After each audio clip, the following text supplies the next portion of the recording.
Hi, it's Ashleigh from Sweet Dreams Bake Shop, and today I'm going to show you how to take these store-bought ingredients and turn them into delicious party favors, or whatever you want to use these for. So first what you're going to do is take some white chocolate. This was actually all they had at the store. You could easily use white chocolate chips as well. What I liked about this chocolate was that I didn't have to add any extra vegetable oil. It dips really nicely.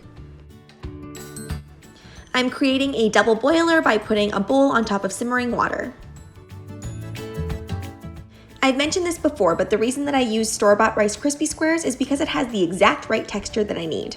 Right now I'm using a piping tip to create the ears of our Mickey, but you could use literally anything. Whenever I am creating a little Mickey head, I always make sure that I take out a little section out of the circle so that it sits nice and flat against whatever I'm using.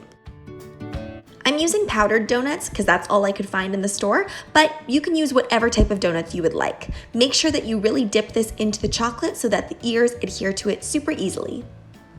I dyed my chocolate with fat dispersible Roxy and Rich food coloring, but you could easily just leave it white.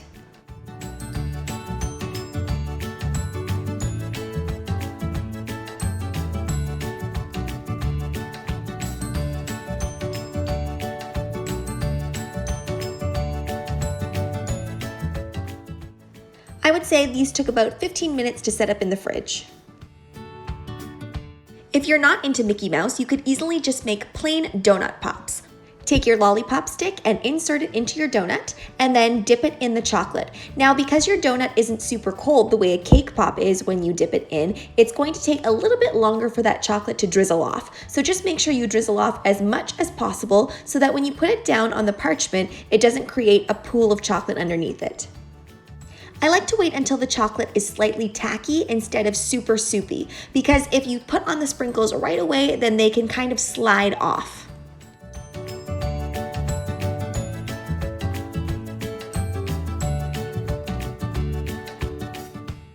Now that those Mickey heads have fully set, you can go ahead and insert the stick into these, and then we're going to go ahead and dip them into the chocolate as well.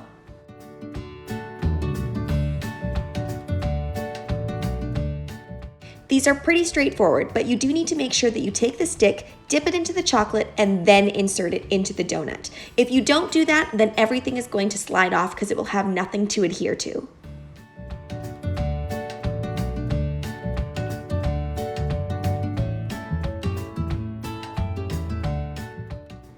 A little tip for these as well, if you don't do a lot of chocolate dipping, then it's probably better if you have your chocolate in a smaller bowl that's deeper.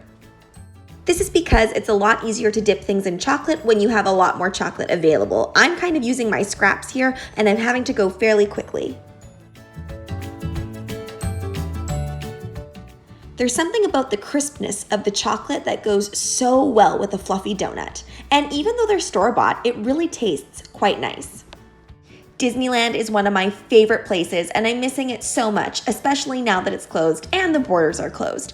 But honestly, you could take this donut idea and do whatever you would like with it.